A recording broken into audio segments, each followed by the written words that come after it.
Okay, so picture this. It's 1979. Michael Jackson is without a doubt one of the most famous people on the planet. But secretly, behind the scenes, he was planning a revolution. And not in some fancy boardroom, nope. On the back of a tour itinerary, he wrote down a blueprint that would change music forever. Today, we're going to look inside the King of Pop's secret manifestos. So this is one of the first things he writes. And this wasn't a press release or some marketing slogan.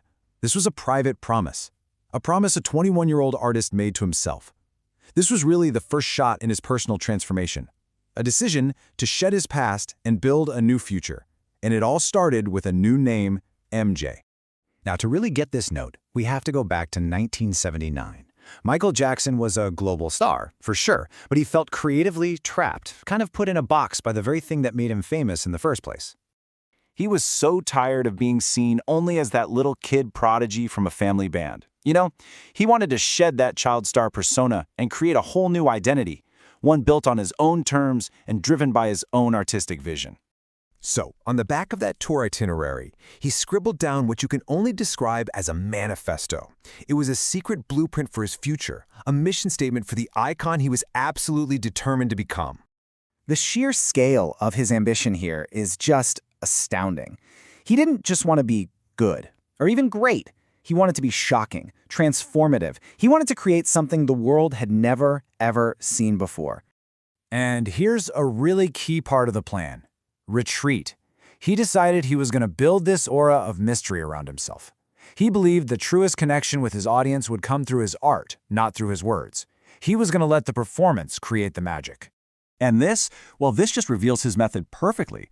This wasn't just some daydream. It was a detailed plan for self-creation with really clear, actionable steps. He literally assigned himself these 4 roles. It was a commitment to a relentless process of self-improvement. See, he knew that magic required relentless, back-breaking work. It wasn't just going to happen. He had to build it piece by piece. So his goal was never, ever imitation. It was all about innovation, but an innovation born from this deep respect for and study of the artists who came before him. He wanted to understand their genius so he could build on it and just push entertainment into a completely new era. He called his time at Motown his greatest school, and it's where he just soaked up everything he could from these masters. He watched, he learned, and he prepared, not just to join their ranks, but to one day surpass them. And that brings us to how he actually turned this manifesto into reality.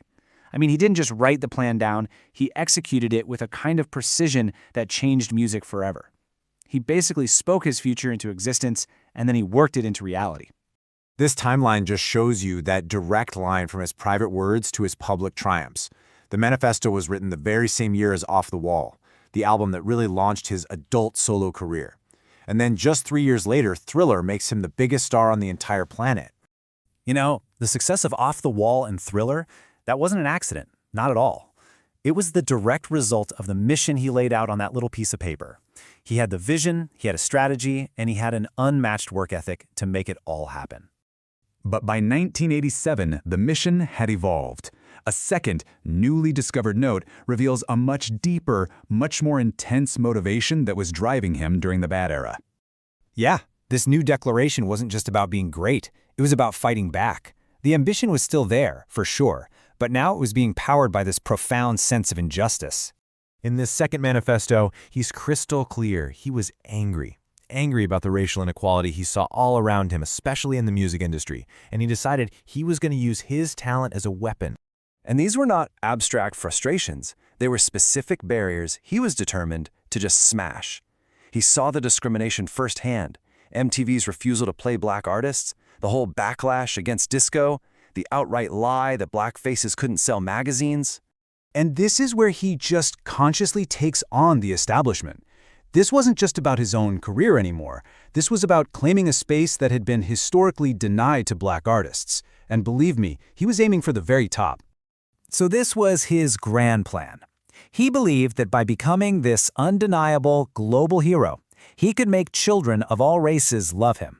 And in doing so, he hoped he could start to dismantle racism from the inside out, one fan at a time.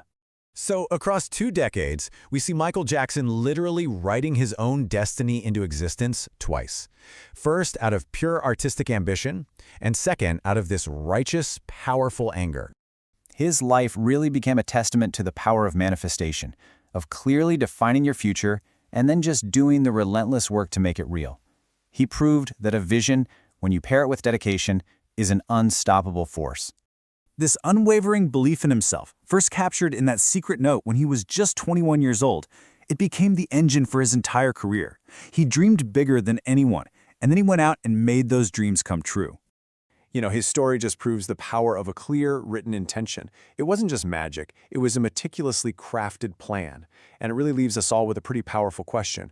What future are you writing for yourself?